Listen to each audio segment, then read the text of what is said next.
আমাদের অনেকেরই একটু মুখ চালানোর জন্য চটপটা কোনো খাবার দাবার খেতে ইচ্ছে করে। রোজ রোজ তো চপ সিঙ্গারা খাওয়া সম্ভব হয় না বা বানানোও সম্ভব হয় না। তো ঘরে যদি ডিম থাকে, আমরা অনেকেই ডিম দিয়ে চটজলদি নানান রকম খাবার দাবার বানিয়ে থাকি। তো আজ ভাবলাম কয়েকটা ডিম দিয়ে আপনাদের সঙ্গে চটপটা একটা রেসিপি শেয়ার করা যাক। আর আমি জানি এটা সকলেরই ভীষণ পছন্দ হবে। ডিম দিয়ে কি বানাবো চলুন দেখে নেওয়া যাক আজকের রেসিপিটিতে। চিলি এগ বানাবার জন্য নিয়েছি এখানে ডিম। এমন নয় যে হাঁসের ডিম বা দেশি মুরগির ডিম ব্যবহার করতে হবে। এই ধরনের খাবার বানাতে গেলে পোলট্রির ডিম ব্যবহার করলেই ভালো হয়। আমি মোটামুটি 6টা ডিম ফাটিয়ে নিচ্ছি একটা বাটির মধ্যে। ডিমগুলো বাটির মধ্যে নিয়ে নেওয়ার পর এবারে খুব ভালো করে ফেটিয়ে নেব। এখনও লবণ ব্যবহার করিনি, নুনটা একটু পরে ব্যবহার করব। আগে ডিমগুলোকে ভালোভাবে ফেটিয়ে নিচ্ছি, তারপরে নুন বা লবণটা ব্যবহার করব। কারণ লবণটা যদি আগে দিয়ে দিই তাহলে ডিমের সাথে মিশতে না বড্ড অসুবিধা হয়, এক জায়গায় জমাট বেঁধে থাকে। ডিমগুলো ভালোভাবে ফেটিয়ে নিয়েছি। এবারে এর মধ্যে দিয়ে দেব হাফ চা চামচ পরিমাণে লবণ বা নুন। লবণ কিন্তু খুব বেশি ব্যবহার করবেন না, অল্প ব্যবহার করবেন, কারণ পরে আমরা সসগুলো ব্যবহার করব। যদি ডিমের মধ্যে নুনটা বেশি হয়ে যায় তাহলে কিন্তু আবার খেতে ভালো লাগবে না। লবণ দিয়ে ডিমটা ভালোভাবে ফেটিয়ে আলাদা করে রেখে দিলাম। এবারে আমি একটা ক্যাপসিকাম টুকরো করে কেটে নেব। আর ক্যাপসিকামটা বড় টুকরো করেই কাটছি, ছোট টুকরো করে কাটলে ভালো লাগে না দেখতে যে কোনো ইন্দো চাইনিজ প্রিপারেশনে। ক্যাপসিকাম কেটে নেওয়ার পর আমি পেঁয়াজও ক্যাপসিকামের মতন বড় টুকরো করে কেটে নেব। পেঁয়াজ আর ক্যাপসিকাম এগুলোকে একটু ইন্দো চাইনিজ রেসিপিতে বড় টুকরো করে কেটে ব্যবহার করলে ভালো লাগে। কড়াইতে দিয়ে দিলাম 3 টেবিল চামচ পরিমাণে সাদা তেল। তেল খুব ভালো করে গরম করে নেব। তেল গরম হয়ে গেলে এবারে আগে থেকে ফেটিয়ে রাখা ডিমটা দিয়ে দেব। সবটা ডিমই কিন্তু একসাথে দিয়ে দিলাম। ডিমটা দেওয়ার পর এবারে গ্যাসের ফ্লেমটাকে মিডিয়ামে রেখে আমি ডিমের ভুর্জি মতন বানিয়ে নেব। তবে ডিমের নরম ভুর্জি কিন্তু বানাতে হবে, সেই জন্য গ্যাসের ফ্লেমটাকে আমাদের অবশ্যই কম করে রাখতে হবে। হাই ফ্লেমে করলে খুব তাড়াতাড়ি ডিমটা ভাজা হয়ে যাবে। দেখুন ডিমটা কিন্তু আমি একদম নরম করে ভুর্জি মতন করে ভেজে নিয়েছি। খুব বেশি তেল দিয়ে ভাজবার দরকার নেই, আর টেম্পারেচারটাও খুব বেশি রাখবার কিন্তু দরকার নেই। মানে গ্যাসের ফ্লেমটাও আপনারা বাড়িয়ে কিন্তু কখনোই ডিমের ভুর্জিটা বানাবেন না। ডিমের ভুর্জি বানানো হয়ে যাওয়ার পর এটাকে একটা আলাদা পাত্রের মধ্যে তুলে রেখে দেব।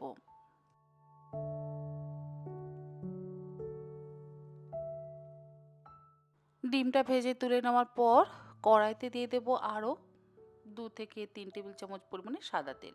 খুব বেশি তেল ব্যবহার করবার কিন্তু প্রয়োজন নেই। তেল গরম হয়ে গেলে এর মধ্যে আমি দিয়ে দেবো 2 চা চামচ পরিমাণে একদম মিহি করে কুচিয়ে নেওয়া রসুন। গ্যাসের ফ্লেম কিন্তু হাইতে রেখেছি। 1 চা চামচ পরিমাণে দিয়ে দিলাম মিহি করে কুচিয়ে নেওয়া আদা।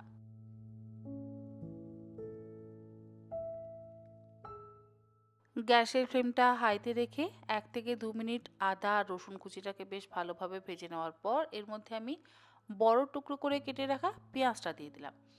পেঁয়াজ দেখুন আমি একটা বড় সাইজের পেঁয়াজকে 4 টুকরো করেছি, আর সেই জন্য আমি 2টো পেঁয়াজ কিন্তু ব্যবহার করেছি। পেঁয়াজের টুকরোগুলোকে দিয়ে হাই ফ্লেমে আবারও 1 থেকে 2 মিনিট ভেজে নেব। খুব বেশি পেঁয়াজ ভেজে নরম করবার কিন্তু প্রয়োজন নেই। এরপর দিয়ে দিলাম ক্যাপসিকামের টুকরোগুলো। ক্যাপসিকামের টুকরোগুলোকে দিয়ে আবারও 1 থেকে 1.5 মিনিট ভেজে নিচ্ছি, কারণ এরপরে আবারও আমরা সসগুলো দিয়ে রান্না করব। সেই জন্য পেঁয়াজ আর ক্যাপসিকামটা হালকা করে ভেজে নিয়ে এর মধ্যে দিয়ে দিলাম 1 টেবিল চামচ পরিমাণে ডার্ক সয়া সস, তার সাথে দিলাম 3 টেবিল চামচ পরিমাণে রেড চিলি সস, তার মধ্যে দিলাম 1.5 টেবিল চামচ পরিমাণে চিলি সস, 1 চা চামচ পরিমাণে ভিনেগার। হাই ফ্লেমে এই সমস্ত কিছুকে ভালো করে মিশিয়ে নিচ্ছি। সস যেহেতু ব্যবহার করছি সেই জন্য আর আলাদা করে লবণ ব্যবহার করবার একেবারে প্রয়োজন নেই। সসগুলো দিয়ে ভালোভাবে মিশিয়ে নেওয়ার পর এর মধ্যে আমি দিয়ে দিলাম ডিমের ভুর্জিটা। আর ডিমের ভুর্জিটা আমি দেখুন করেছি একদম নরম আছে, আর তার সাথে বেশ বড় বড় সাইজেরও আছে। ছোট ছোট টুকরোর ভুর্জি কিন্তু আমি করিনি।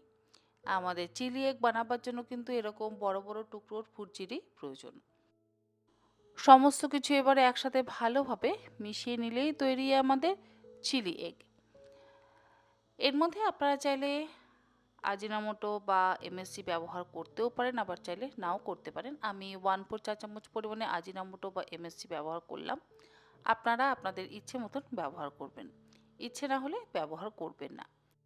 আজিনামোটো বা এমএসজি দিয়ে ভালোভাবে মিশিয়ে নিয়েছি। আর দিলাম 1 টেবিল চামচ পরিমাণে চিলি অয়েল। এই চিলি অয়েলটা কিন্তু আমার ঘরে তৈরি করা চিলি অয়েল। যদি আপনাদের কাছে চিলি অয়েল থাকে তাহলে দেবেন, যদি না থাকে অ্যাভয়েড করবেন। আমি চিলি অয়েলের রেসিপি অলরেডি আপনাদের সঙ্গে কিন্তু শেয়ার করেছি। আপনারা চাইলে আমার পুরনো রেসিপিটা দেখে নিতে পারেন। চিলি অয়েলটা দিয়ে এবারে ভালো করে মিশিয়ে নিলেই তৈরি এগ চিলি চিকেন। আপনারা অবশ্যই রেসিপিটা ট্রাই করুন, আশা করি আপনাদের সকলেরই ভালো লাগবে। খাবারটা সার্ভ করবার পর ওপর থেকে দিয়ে দিচ্ছি সামান্য পরিমাণে একটু সাদা তিল বা সেসমি সিডস। এতক্ষণ ধরে যে রান্নাটা করলাম সেটা কেমন খেতে হয়েছে অবশ্যই একটু টেস্ট তো করতেই হয়।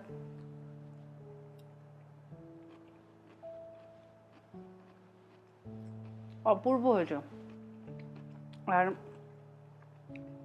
এই যে পেঁয়াজের একটা ক্রাঞ্চিনেস, ডিমটা সফট, তার সাথে সসগুলো একদম সুন্দর, সব কিছু মিশেছে। বাচ্চা বড় সকলেই ভীষণ পছন্দ করবে। অবশ্যই আপনারা রেসিপিটা বাড়িতে ট্রাই করবেন। বৃষ্টির দিনে সন্ধ্যেতে শুধু মুখেও খেতে পারেন, আবার রাতে যদি রুটি বা পরোটা বা ফ্রাইড রাইস বা চাউমিনের সাথে খেতে চান সেটাও পারবেন। ভালো থাকবেন সবাই।